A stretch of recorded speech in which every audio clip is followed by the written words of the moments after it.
পরিচালক রাহুল মুখোপাধ্যায়কে নিয়ে বহুদিন ধরেই চলছিল জটিলতা। রাহুলের বিরুদ্ধে অভিযোগ ফেডারেশনকে না জানিয়ে বাংলাদেশে গিয়ে শুটিং করেছিলেন তিনি। তবে ডিরেক্টর গিল্ড থেকে অব্যাহতি দিলেও ফেডারেশন থেকে বহুদিন ধরেই ছাড়পত্র পাননি পরিচালক রাহুল। দফায় দফায় বৈঠকে বসেছে দুপক্ষ, তারপরেও জট কাটেনি। বন্ধ ছিল সিনেমা সিরিয়ালের শুটিং। মঙ্গলবার মুখ্যমন্ত্রীর সঙ্গে বৈঠকের পর দেখা যায় আশার আলো। নবান্নে মুখ্যমন্ত্রীর সঙ্গে বৈঠকের পর সোশ্যাল মিডিয়ায় পরিচালকদের পোস্ট থেকেও জানা যায় আবারও শুরু হবে সিনেমা সিরিয়ালের শুটিং। একটি কমিটি গঠন করা হয়, যেখানে থাকবেন দেব, গৌতম ঘোষ, অরূপ বিশ্বাস, প্রসেনজিৎ। এই কমিটিতে ফেডারেশন সংক্রান্ত আলোচনা করা হবে।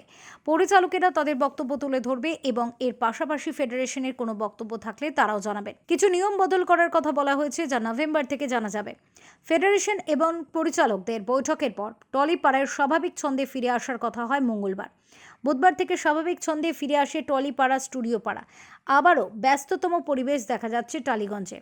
3 দিন পর আবারও কাজ করতে পেরে খুশি অভিনেতা অভিনেত্রীরা।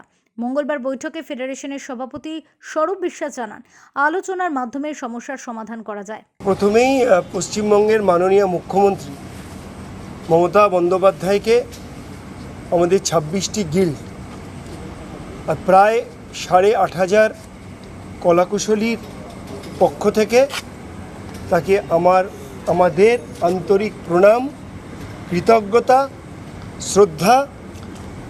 তিনি আবার আমাদের হাতে কাজ ফিরিয়ে দিয়েছেন। তিনি বিশ্বাস করেন কোনো কিছু বন্ধ করে কোনো সমাধান সূত্র বার করা যায় না। তিনি যেমন বন্ধ বিরোধী, আমাদের ফেডারেশনও বরাবর বন্ধ বিরোধী।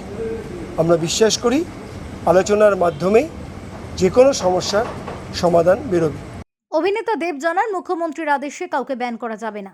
আজকের পর থেকে কোনো মেকআপ ডিপার্টমেন্ট হোক, হেয়ার ডিপার্টমেন্ট হোক, আর্ট ডিপার্টমেন্ট হোক, যে ডিপার্টমেন্ট হোক, তাদেরকে ব্যান করা যাবে না। তার জন্য যদি পেনাল্টি হয়, পেনাল্টি বা অন্য কোনো জিনিস বার করা যায়, কাউকে পেটে লাথি মারা যাবে না, তার ভাতের অধিকারটা ছেনা যাবে না। সেই ডিরেক্টর থেকে আরম্ভ করে ছোটো সে টেকনিশিয়ান কোনো ছোটো হয় না, বাট কথা তাদের অধিকারকে কোনোদিনও করা যাবে না, বন্ধ করবো। এইটাই বলবো। আর এই লড়াইটাকে বেশি বাড়িয়ে লাভ নেই। আসুন কাল থেকে সুস্থ অ্যাটমসফিয়ারে আমরা টেকনিশিয়ানরা সবাই মিলে কাজ করি। কলকাতা থেকে কোয়েল বণিকের রিপোর্ট, ওঙ্কার বাংলা।